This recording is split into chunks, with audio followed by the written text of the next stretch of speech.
Malaysia ribut soal bahasa, ingin diakui menjadi bahasa resmi ASEAN. Dan pihak Malaysia berharap, orang Indonesia jangan mempermasalahkan hal ini, karena bahasa Indonesia berasal dari bahasa Melayu, tapi mereka tidak sadar bahasa Melayu bukan milik Malaysia. Di Indonesia juga suku Melayu banyak, dan bahasa Melayu di Indonesia lebih murni, tanpa ada campuran Inggris.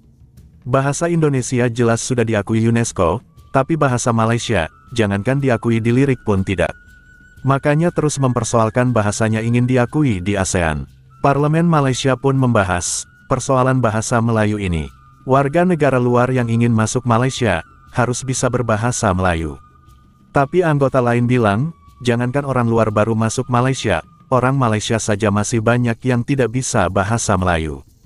Tetapi pembahasannya jadi kacau, ribut, baku hantam dan teriak-teriak. Karena mempersoalkan, ada anggota yang kritik kerajaan, dan hina ketua di TikTok. Alhasil pembahasan tak selesai dan ricuh. Mari kita simak video lengkapnya. Memastikan bahasa Melayu diangkat sebagai bahasa kedua ASEAN. Katanya perbezaan istilah dan dialek antara negara seperti Malaysia, Indonesia, Brunei dan beberapa wilayah lain tidak seharusnya dijadikan alasan untuk bersaing. Kalau tengok Netflix pun, kita boleh pilih bahasa tu English USA, English Britain, jadi dia still English. Jadi sebab tu saya berpandangan asal usul bahasa Indonesia ke mana-mana adalah daripada bahasa Melayu. Kemudian kita panggil dia panggil bahasa Indonesia. Jadi tak sepatutnya menjadi polemik lah. Bukan diriku anggap mulun apa dasarnya memandingkan dengannya senyum. Dan seterusnya saya ingin bertanya dari segi status pembangunan modul ujian bahasa Melayu, ya. Sebab kelulusan yang saya nak tahu, kelulusan ini setakat ini kita sama ada modul yang ada sebelum ini adakah begitu ketat ataupun longgar. Sebab kita lihat warga negara yang ada pun ramai yang tak boleh berbahasa Melayu. Apa lagi warga negara yang diluluskan? Itu maksud saya. Mana kita kena tekankan perkara ini dalam pemberian, ya, warga negara tersebut. Baik. Terima kasih. Menteri kalau tak ada jawapan, bagi jawapan bertulis. Kalau ada, jawab. Mulai Januari 2025. Melalui SOP baru ini, proses permohonan dan tempoh pemrosesan adalah selama 1 tahun yang amat. Dan saya rasa ini akan lebih memudahkan dan prosedur permohonan di bawah perkara 15A telah ditambah baik. Benar nak sebut. Silakan. Terima kasih Tan Sri Yang Ketua kerana memberi peluang kepada saya untuk menjelaskan kontroversi yang timbul ini. Saya nak mula dengan dua potong ayat Al-Quran. A'udzubillahi minasyaitonirrajim. Fa inna ma'al usri yusran, inna ma'al usri yusra. Setiap kesusahan itu ada kemudahannya, dan ditekankan sekali lagi setiap kesukaran ada jalan penyelesaiannya. InsyaAllah. Terima kasih Tan Sri Yang Ketua. Saya nak membangkitkan perkara yang saya sebut pada ya, saya tarik balik itu. Sebut yang tu saya, yang lain-lain saya tak mendengar. Ya, okey. Jadi sebut yang tu dulu. Ya, saya sebut yang ini daripada tarikh Pendang, ya. Pendang, saya ulang balik soalan. Saya ulang balik Pendang. Ya. Pendang sebut kata, saya dengan ini memohon maaf dan menarik balik kenyataan. Itu saja. Yang lain-lain itu cerita lain. Okey. Sebut yang tu saja. Saya dengan ini memohon maaf, menarik balik kenyataan saya pada tempoh hari. Terima kasih. Baik. Memandangkan yang berhormat tidak menarik balik dan memohon maaf kepada saya sebagai speaker, maka saya memerintahkan yang berhormat untuk keluar dari Dewan ini untuk tempoh 10 hari berdasarkan Peraturan Mesyuarat 44.2. Selamat berehat. Silakan.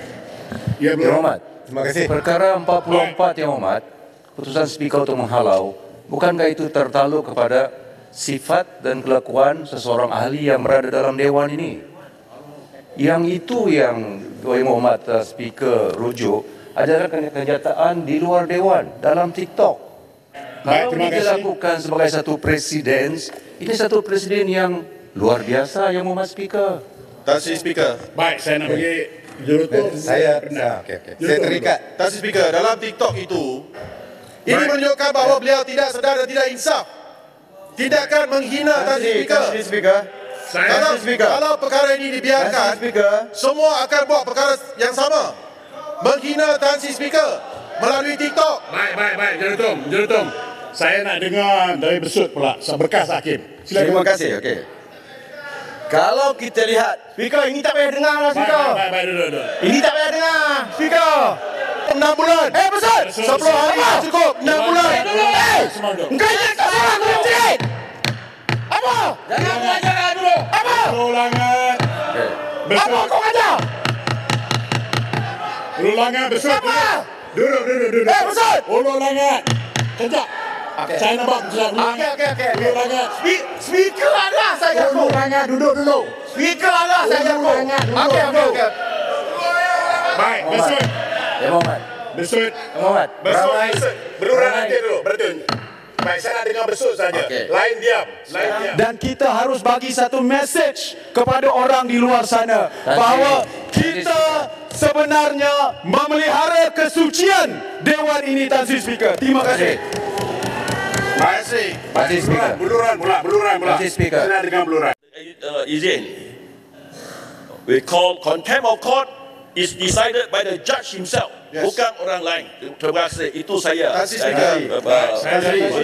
Tan Sri. Subjek matter sini adalah bagi pasir gudang. bukan terhadap kepentingan speaker. Baik. Speaker tak boleh lagi. Dan saya nak tanya. Kampak. Saya tanya nanti. Saya tanya kepada Kota Baru. Kampak. Kalau Tan Sri. Kampak. Baik. Saya nak bagi peluang Kampak, tapi kena bercakap pelan-pelan. okey, saya cakap pelan-pelan, okey. Tadi Kota Baru kata speaker kena recuse. Saya tanya saja, kalau pendang sekarang buat TikTok satu lagi, sekali hina 3 speaker, macam mana? Tak ada orang yang boleh menghakimi kah? Tak betul. Jadi, saya nak bagi tahu, subjek matter hari ini bukan terhadap, saya cakap pelan-pelan, okey? Subjek matter hari ini bukan terhadap apa-apa kepentingan speaker. Subjek matter hari ini adalah terhadap pendang yang menghina Dewan Rakyat. Nah, ini penting kerana kita tak boleh biarkan mana-mana. Kalau tiga-tiga terus boleh bagi payung besar. Ada. Baik. Duduk Besut. Baik. Jangan mengelirukan Dewan. Tak ada. Ini bekas hakim nak cuba mengelirukan Dewan. Lalu. Tolonglah Tan Sri. Kampak. Tak kata apa-apa dalam Dewan. Saya bagi jalan kepada Tan Sri. Baik. Side Dewan. Boleh side for contempt. Itu Yang Berhormat Beluran telah mengerusikan majlis mesyuarat pada usul tersebut. Media 10 tahun berdiri lupa. Maka dengan ini Beluran mudah lupa. Bangga 10 tahun digantung 10 hari mulai sekarang. 10 tahun 10 hari. Nasib baik Beluran bukan lagi speaker lah. Malu je 10 tahun dah lupa. Cik silakan. Saya tak akan jadi macam Beluran. Nomor Cik Ustaz. Nampak ni budak kau ajar. Perkara lain yang ajar. Memang kau ajar. Kampai biarlah. Tiada peraturan masyarakat. Sampai di sini video hiburan dari tetangga kita Malaysia. Semoga Anda semua terhibur. Dan jangan lupa like dan subscribe channel ini, agar tidak ketinggalan info terbaru. Sampai jumpa di lain waktu. Wassalamualaikum warahmatullahi wabarakatuh.